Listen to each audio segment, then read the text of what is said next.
జై శ్రీరామ్. ఇవాల్టి ఆధ్యాత్మిక చింతకరం కార్యక్రమంలో మనం చెప్తున్నాం కదా, పుస్తకాలు చదవడం, పురాణాలు వినడం.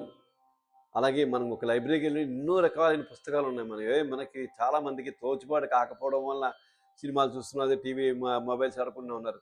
ఒకసారి లైబ్రరీకి వెళ్ళామంటే, పుస్తకాల లైబ్రరీకి వెళ్ళామంటే భారత భాగవత రామాయణాలు కాకుండా ఎన్నో విషయాలు మనం తెలుసుకోవచ్చు. అలాంటి విషయాల్లో నేను విన్నవే చరిత్రనే నేను మీకు చెప్తున్నాను, అందరికీ షేర్ చేస్తున్నాను. ఇవన్నీ కూడా అందరూ చాలామంది వినే ఉంటారు. బట్ కానీ ఇంకా వినని వాళ్ళ గురించి కూడా దాంట్లో ఒక నచ్చిన పాయింట్స్ నేను మీ అందరూ చెప్పడం జరుగుతుంది.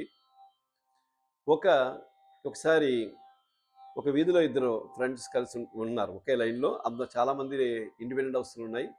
అందులో పొద్దున అందరూ ఫ్రెండ్స్ గుడ్ బై చెప్పి పడుకున్న రాత్రి పొద్దున అయ్యేసరికి అతను పక్కవాడి ఇంట్లో బయట కొంచెం కొత్త కారు వచ్చింది వాడికి. కొత్త కారు చూసుకుంటూ వాడు చక్కగా దాన్ని అంటే మళ్ళీ పగల టైంలో చూద్దామని చూసుకుంటే వాడు హాయిగా ఆ కారుని చూసుకుంటే చాలా ఆనందపడుతున్నాడు అనమాట. ఈ లోపల ఈ ఫ్రెండ్ పక్కన ఉన్న పోర్షన్ పక్కన బయటకు వచ్చాడు. వాడు బయటకు వస్తే అతను చూసి చూడు చూసావా, నా కారు వచ్చింది, నా కారు వచ్చి కొత్త కారు కొనంటే, అవును కొన్నావా, వెరీ గుడ్, నేను కొనలేదు, మా అన్నయ్య నాకు గిఫ్ట్గా ఇచ్చాడు, నా కారు గిఫ్ట్గా ఇచ్చాడు అని చెప్పేసి అన్నట్ట.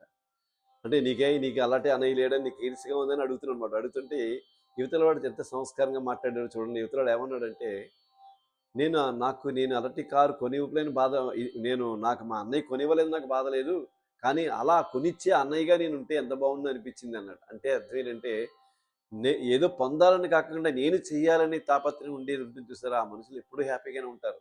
అంటే వాడు కారున్నా లేకపోయినా హ్యాపీగానే ఉంటాడు. కొంతమంది ఉంటారు, ఆ బయటికి వెళ్తే కార్లు చూస్తే కొత్త కొత్త కార్లకు చూస్తే అబ్బా ఎంత బాగుందో, బిల్డింగ్ చూస్తే అబ్బా ఎంత బాగుంది బిల్డింగ్ అనుకుంటారు. అది మనం అలాంటి మనకు లేదు కదా, లేకపోతే మనకు అలాంటి కట్టాలి కదా, ఇలాంటి ఆలోచన మనకు వచ్చిన దాన్ని మనం తృప్తిపడి దాంతో ఆనందంగా ఉంటే అంటే చాలామంది అంటారు అలాంటి మనం ఎలా ఇంప్రూవ్మెంట్ కాగలం అంటారు. కానీ ఏంటి, మనం కష్టపడాలి, చేసుకోవాలి, కానీ వచ్చిన దాంతో ఉన్నదాన్ని ఆనందపడాలి తప్ప మనం చేయలేని దాన్ని చూసి బాధపడితే తప్ప మనకి ఏ సంతోషం మిగులుతుంది. కానీ అది మనకి బాగానే ఉంది, ఇది మనం బాగా చేసుకోగలుగుతున్నాం సాటిస్ఫాక్షన్ ఉంటే లైఫ్ లాంగ్ హ్యాపీగా ఉండగలుగుతాం.